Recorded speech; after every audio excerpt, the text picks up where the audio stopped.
አማራ ሆነ በአማራ ትግል ላይ የምታላግጥ ሾካካ ቢሊቭ ኦር ኖት የትግል ያልቃል። ይሄን ትግል በአሸናፊነት እንጨርሰዋለን። ይሄ ትግል ፍጻሜውን ያገኛል። አንተ ግን መግቢያ የት ይሆን? ሰላም ጤና ይስጥልኝ የተከበራችሁ ኢትዮጵያውያን ወገኖቼ፣ በሀገር ውስጥም በውጭም የምትገኙ የዚህ ትግል ደጋፊ ኢትዮጵያውያን እንደምን ሰነበታችሁ? እንዴት ባጃችሁ? እንዴት ቆያችሁኝ? እኔ በጣም ደህና ነኝ። ስሜ መቶ አለቃ አበበ ተመስገን እባላለሁ። ያው ከትግል ሜዳ ነው።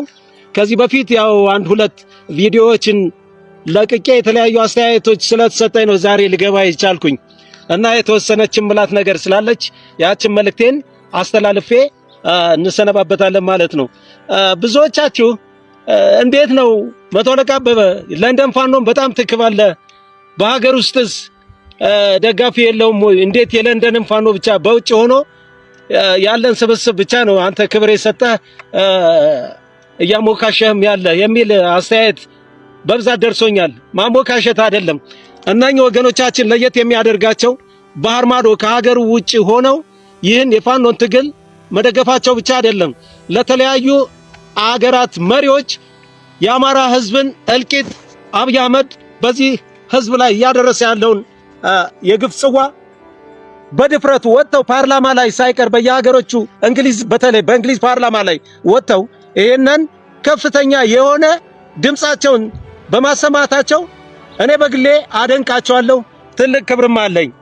ይሄ ነው የሚፈለገው።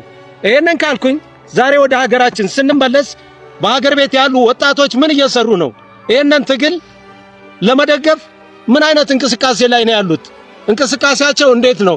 እንደገና ባህር ማዶ ተሻግረው ያሉ ወገኖቻችን እንቅስቃሴና ኢትዮጵያ ውስጥ ሆነው እዚህ ያለ ወጣት እዚህ ያለ ማህበረሰብ ይህን ስርዓት ለመገርሰስ በሚደረግ ርብርብ ውስጥ የድርሻውን እየተወጣ ነው ወይንስ አይደለም የሚለውን የራሴን ምልከታ ስላለኝ ነው። ለንደን ፋኖ አሁንም አጠናክራችሁ ድምጻችሁን አሰሙ፣ በርቱልኝ። በግሌ ይህ ትግል የጋራ ትግል መሆኑን ከናንተ ብዙ የምማረው ነገር ስላለ አጠናክራችሁ ይሄንን ድምጻችሁን አሰሙ። በጣም ትደነቃላችሁ። ለንደን ፋኖ ምን እንደማስታውስ ታውቃላችሁ? አቤ አሜሪካ የሚኖረው አበበ ገላው ማለቴ ነው። አቤን ነው የምታስታውሱኝ። መለስን እንዴት አፉን እንዳስያዘው ያን ዘመን ያንን ወቅት ነው የምታስታውሱኝ። ለንደን ፋኖ ብራቮ፣ በርቱልኝ ነው የምለው። አሁንም ለንደን ፋኖዎችን ከማመስገን ወደ ኋላ አልልም። በሀገር ውስጥ ሆነ ያለ ወጣት ከተማ ላይ መብትህ እየተረገጠ መብትህ እየተሸራረፈ የመናገር ነፃነት እንኳን አተ እየተሰቃየ በየሰፈርህ ምን አይነት ኑሮ እየኖርክ እንደሆነ ይታወቃል። አንዳንዶቻችሁ እንዲያውም ረግቡ እንጂ አትገቡልንም ወይ ልክኛ ብረት ለበስ እንደሆነ ሁሉ በቃ ሁሉም ለዚህ እየተጨፈጨፈ ዘሩ ከምድር እንዲጠፋ ለተፈረደበት አማራ እንደ ዜጋም እንደ ተወላጅም ግዴታ አለበት።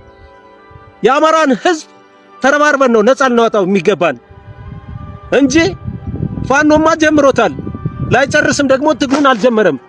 እንደምናሸንፈን በእርግጠኝነት ነው የምናገረው። ከተማ ያለው ወጣት ምን እየሰራ ነው? ጃምቦ ውስጥ አይደል ያለው? አንተ የጃምቦ ጠርሙስ የጃምቦ ብርጭቆ ውስጥ አይደል ያለው? ውጣ። ዘርህ እየጠፋ ነው ያለው። ዘርህ እንዳይጠፋ ከተፈለገ ደግሞ ወጥተህ አይዟችሁ ነው ልትል የሚገባ።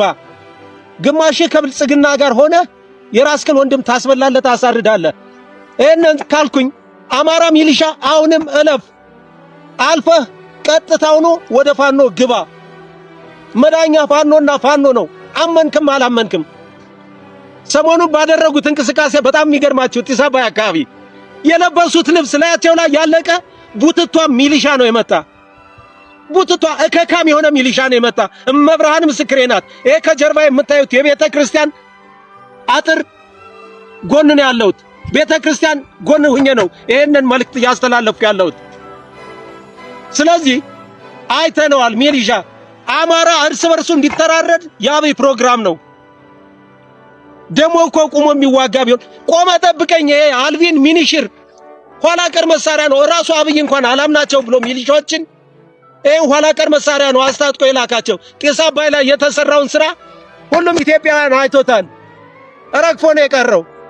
ከአብይ ፕሮጀክት አንዱ የሆነው አማራን ለአማራ ማፋጀት አንደኛው ፕሮጀክቱ ነው። ስለዚህ እየገባህ አማራ ወገኔ ብሰል ውጣ። ለከርስ የገባ ሚሊሻ ሰሞኑን አንድ ልጋጋም ሲላገግ አይታችሁታል። የአማራ አድማ ብተና ነኝ የሚል አንድ እከካም የሆነ ዝም ብሎ መጋፊያ አፍ ክፍት አፍ የሆነ ልጅ አፉን ሲከፍት ነበር። ነገር ግን በጀግኖቹ የ105ኛ ጠንካራ ጀግና ጓዶቻችን ትናንትና ወደ ክልል 15 ተሸኝቷል። ክልል 14 ያው ወያኔ ያቋቋመው ክልል 14 አዲስ አበባ 14ኛው ክፍለ ሀገር መሆኑ ነው። እሱ ግን ወደ ክልል 15 ተሸኝቷል። እንደዚህ አይነት ምታቀረሽ ቅርሻታም አቅል ግዛ፣ ፖሊስ አቅል ግዛ። እንተዋወቃለን እገሌ ገሌ ባልልህም። ባህር ዳር ላይ በተለይ ህዝብን እያሰቃየ ያለ ፖሊስ እረፍ። ወጣቱን እያሸማቀቀ ያላችሁ ፖሊሶች እረፉ። ተወደደም ተጠላም ማህበረሰቡ ውስጥ ነው የምትኖር። አድብ። አብይ አህመድ አብቅቶለታል። እመብርሃን ምስክሬ ናት። ይኸው እመያለች ከጀርባዬ። ቀጥታውን አልቆለታል አብይ።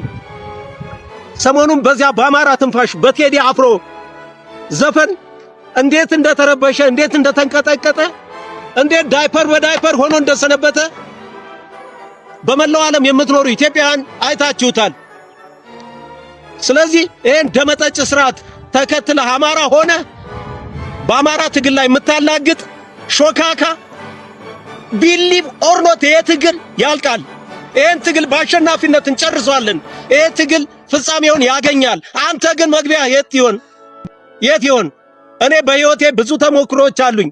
ከዛ ተነስቼ ነው እንደያኔው የቀድሞ ሰራዊት እንኳን ልብስ አንጥፈህ ለመለመን እድል አይኖርህም። ያ ሰራዊት በህዝብ ዘንድ ይወደድ የነበረ ሰራዊት ስለነበረ ነው። በተንኮለኞች በሸረኞች ደባ እንዳልሆነ ሆኖ ሲበተን ያ ሰራዊት የህዝብ ፍቅር ነበረው። ኢትዮጵያንና ኢትዮጵያን ብቻ ነው የሚያሳውዝ። ለኢትዮጵያ ትልቅ ክብር የነበረው ሰራዊት ነው ያ ሰራዊት።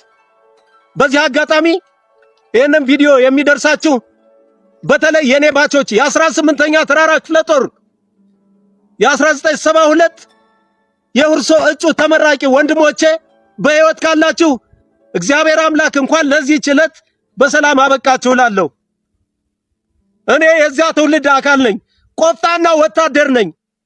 ኢትዮጵያንና ኢትዮጵያን ብቻ የሚያሳውስ ወታደር ሰራዊት አባል የነበርኩ ነኝ። ይሄንንም ስርዓት አይቼዋለሁ። ይሄ በሰፈር የታጠረ በመንደር በክልል በክፍለ ሀገር የታጠረ ሰራዊት ያለበት ስብስብ ነው። የኢትዮጵያ ሰራዊት 1983 ነው የፈረሰ። እውነተኛው የኢትዮጵያ ሰራዊት የፈረሰ 1983 ነው። ይሄ ጀግናን የማያከብር ቆሻሻ የሆነ የአብይ አህመድ ስርዓት። በነገራችን ላይ እኔ 1974 ዓመተ ምህረት አንደኛ ደረጃ የጦር ሜዳ ጀብዱ ሜዳሊያ ተሸላሚ ነኝ።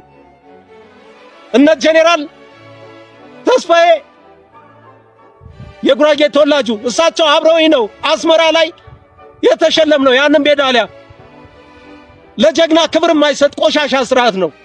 ጀግኖቹን የማያከብር የተረገመ ስርዓት ነው። ለዛም ነው ዛሬ ቂም አርግዤ ነው የወጣሁት። ቂም ማርገዝ ብቻ አይደለም፣ ያቺ እስከ አልገና ድረስ የደማው የቆሰልኩላት እናት ኢትዮጵያ ውጥንቅጧን ሲያሳጣት ነው ዛሬ በዚህ እድሜ ወጥቼ የምንከራተት። ስለዚህ ኢትዮጵያዬን አትንኩብኝ። ኢትዮጵያን የሚነካብኝ ለኔ ደመኛዬ ነው፣ ከደመኛም በላይ ጠላቴ ነው። ጄኔራል ተስፋዬን ጠቅሻለሁ ቅድም። በስማቸው እንኳን መንገድ ሊሰራላቸው ሲገባ የኔን ተውት። እነ ጄኔራል መርዳሳ ሌሊሳ፣ እኔ የጄኔራል መርዳሳ ሌሊሳ ግርፍ ነኝ፣ የነሱ እንቁ ልጅ ነኝ። በመሪዎቼ ምኮራ ቆፍጣና ወታደር ነኝ። ኢትዮጵያዊነትን ምሰብክ፣ ኢትዮጵያን ከልቤ ምወድ እውነተኛ ኢትዮጵያዊ ነኝ። ሄጄ ጎጥ ውስጥ ምዘፈቅ ሰውም አይደለሁም። ስለዚህ ጎጠኞች ረፉ። የፋኖ ትግል ላይጨርስ አልተጀመረም። አያሌ ወንድሞችን እየገበርኩበት ነው ያለው። በዚህም አያሌ እህቶችን እየገበርኩበት ነው ያለው በዚህ ትግል። ስለዚህ ይሄንን ሁሉ መስዋዕትነት እየከፈልን ያለንበት ትግል ወደ ኋላ ይመለሳል ብለ የምታሽቃብጥ ለአጭህን የምታዝረከርክ የሥርዓቱ ተላላኪ የሥርዓቱ ፎድፏዳ ጥንቃቄ ብታደርግ ደስ ይለኛል። ለኔ ብቻ አይደለም ለአንተም ጥሩ ነው። የነገ ስንቅህን የምታሳምረው ዛሬ ላይ ሆነ ነው። ስለዚህ ለንደን ፋኖ ጠንክሩልን። በሀገር ውስጥ ያላችሁ ወጣቶችም በተለይ አማራ ሆነ እቤት አድፍጠ የተቀመጥክ ግቡ እንጂ አትገቡም ወይ እያልክ ኮሜንት የምትሰጥ ግባና አንተም አንድ ጠጠር ወሩር። ይሄንን ነው የምልህ። በአጠቃላይ እናት ኢትዮጵያ በልጆቿ ታፍራና ተከብራ ትኖራለች። አመሰግናለሁ።